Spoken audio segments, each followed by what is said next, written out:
with the reception of Batman v Superman not getting, great, reviews and not great scores from critics, I had to look into the film, and like one of the things I really didn't like about the film is the film, instead of the film focusing on the aspect of Batman vs Superman, the film was more focused on establishing, future characters for future films and just, setting up the next film in the series instead of focusing on the film itself. And I've asked myself the question, is this true across all superhero films? You gotta admit, the last few years of superhero films, it's always been about setting up the next film. Establishing the characters for the next film, adding in plot lines that will be, further discussed in future films. This is a huge problem for me. Superhero films now are more focused on setting up future films instead of just focusing on the one film. The Marvel Cinematic Universe is a prime example. As for the 12 films in that universe, it's had to establish so much. For those who don't know, the Marvel Cinematic Universe has been split up into 3 phases. Phase 1 lasting from Iron Man to the Avengers, Phase 2 starting from Iron Man 3 to Ant-Man, and Phase 3 is about to start soon with Civil War. And I'll start with Phase 1 first. When the first Iron Man hit, we were just like, okay, this is a good superhero film. Because before the Marvel Cinematic Universe came, we just had solo films. We'll have to go back to 1978 when Superman first came out. Because back then, superhero films weren't taken as seriously, so everything was riding on this film to be good. The film had to focus on making a good story, giving us great characters, and that will make us want to see this film. And of course, when the first Superman was a huge hit, a sequel was made. And then we go to 1989 with the film Batman. Everything was riding on this film, because 2 years before this film, we got one of the worst superhero films of all time. So everything was riding on this film to bring back superhero films. And what did we get? We got a great film that established a dark tone in superhero films that we would later see. And then in 2000, Marvel came swinging with its X-Men films. And again, nobody knew if this film was going to be a success. So no focus was put on the sequels. It was always going to be trying to, impress audiences with the first film. And then throughout the decade, from 2000 to 2008, we just got films that are just, started with one film, trying to get audiences to come and see the films. And the film Spider-Man, was really good, and that encouraged the studio to make 2 more sequels. And then there were bad films like Daredevil, Catwoman, Elektra, Fantastic Four.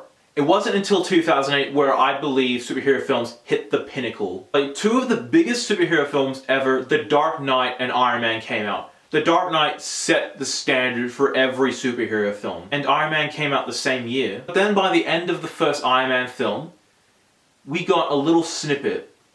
For those who stayed behind after Iron Man finished, there was a little scene where Tony Stark came into his house and Nick Fury was there. And Nick Fury famously said, "I want to talk to you about the Avengers Initiative."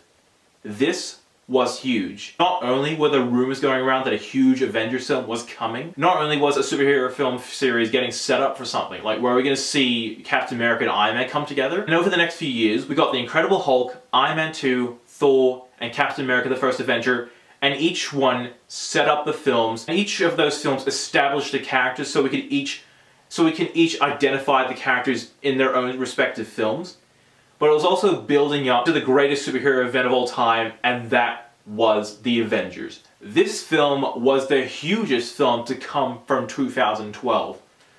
This film broke records. This film just set everything much higher. But then the following year, things started to feel a bit off. Not only did the future Marvel films have to follow what the Avengers set, they decided for some reason to start setting up for much future films. If you watch some of the Phase 2 Marvel films, they started building up to the Infinity Stones. But the Infinity Stones weren't part of Avengers Age of Ultron.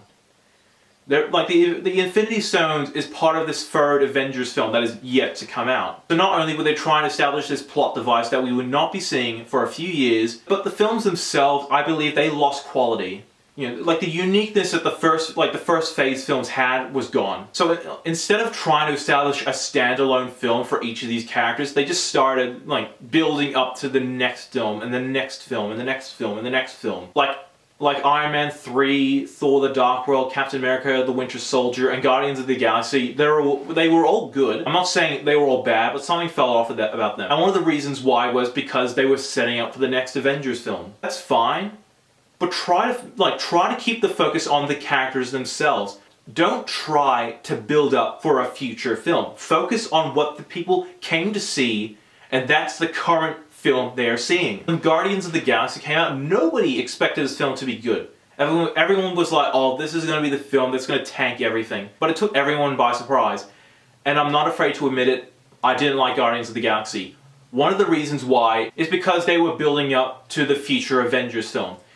Because if you notice, they talked about the Infinity Stones again. Like, I do admit, the film was fun, but I hated how they had to build up for a future film. Like, just focus on these characters. I know it did that well, but like, and focus on the characters. Leave the future plot devices for the end of the film, for the after credits. Is that so hard? And then when Avengers Age of Ultron came, the film felt off. Like, all the build-up of the previous films accumulated to nothing, as Age of Ultron basically was just another film just to set up a future film. You know the scene in Age of Ultron where Thor goes into the pool? That was to build up the next Thor film. Ultron was also trying to set up Civil War, which was to be released a year later. So instead of focusing on the film right then, they had to build up for the next film. So, with Age of Ultron just out, everyone expected that all the build-up from the previous films to come in and just give us a great story. Instead, we got another setup film for another future film that is years away from coming out. And by the time Ant-Man came in, I just could have cared less.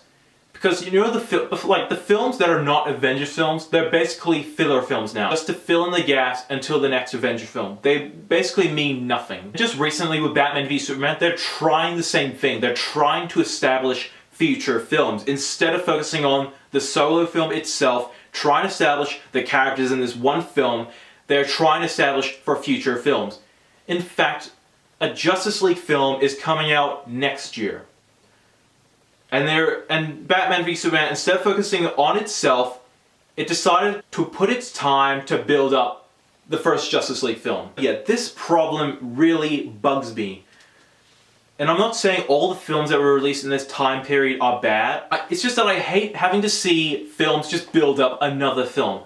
I just want to see a standalone film without me having to go back, watch a previous film so I can get caught up. I want to watch a standalone film so I can get into it, not worry about, oh, what did I miss? I just want to see a film that basically had no setup, is good, and is fun. And I got that with Deadpool. Deadpool was thankfully a film that had no build-up behind it, and it was just unexpected. So instead of previous films trying to set him up, Deadpool the film had no setup, went into it, and I love this film. This was one of the reasons why I gave Deadpool a 10 out of 10. Because finally, I saw a standalone film that had no build-up behind it, and I just loved it. And adding to the problem of film building up future films, I kind of think it's ruining superhero films. Like, you look at the reception of Batman v Superman, it's got a 30% on Rotten Tomatoes, and all the film did was try to set up a feature film. And if you think about it, more effort is being put into setting up future films instead of delivering great films themselves. This is kind of a huge problem. If you look at all the Marvel films after the Avengers, none of them really reached the level of the first Avengers film. That's because they were more focused on selling a future film instead of the one film itself. Because you look at the first Iron Man film, that had no build-up at all. And I loved the first Iron Man film. Everyone says it just lacked the action, but I loved the film. There was no build-up behind it, and I loved it. But every film after that, it had to build up to something. This is the reason why I'm starting to get sick of superhero films. Because they expect you to follow the story from start to finish. Like, they expect you to start from Iron Man and work your way through until you get to Ant-Man, and then you'll be all caught up and you are ready to see Captain America Civil War. If you're a new fan to superhero films and you want to get into the Marvel Cinematic Universe, no. You can't jump in to, say, like, for example, Captain America Civil War. No. You have to go back from the start, see how this all built up into this film. Because otherwise you'll be lost, and studios now, they expect you to have seen the previous films. Like, when I saw Iron Man 3 and they touched on Tony Stark had suffered trauma after he went for that wormhole in Avengers, I sat there thinking to myself, what if nobody saw Avengers? How would they know what Tony Stark went through if they didn't see the Avengers? Like, that's also a huge problem. They expect you to follow from start to finish. They expect you to donate hours of your time into every single film. And I'm going to add, there has been 12 Marvel movies now, and they expect you to devote your time into every single one of these films. And DC's trying to do what Marvel's doing now. They're trying to establish their own universe, try to set up their own film. So instead of getting Batman v Superman, we got the build-up for the Justice League. In fact, in this year alone, there are more superhero films coming out than any other year I have seen, and I'm not really anticipating any of these films. The fact that they have been building up every single film, and like, if I miss one film, then I'll have no idea what's going on. Because they expect you now to watch every single film so you can be caught up. So I'm just going to say, I never saw Age of Ultron, and I never saw Ant-Man. So that basically means I'm lost, so now I'm going to have to look for these films, get caught up, and then I'll be ready for Civil War and Doctor Strange. You look at Deadpool, because like the film had no build-up behind it. If the film failed, there would have been no sequel. But this film was a huge success, and it has a sequel coming, which it deserves, because this film made you care. Because Deadpool was good. It proved everyone wrong, and now it's got a sequel coming, and it's one of the highest grossing films of 2016. I'm NETX5, thank you for watching.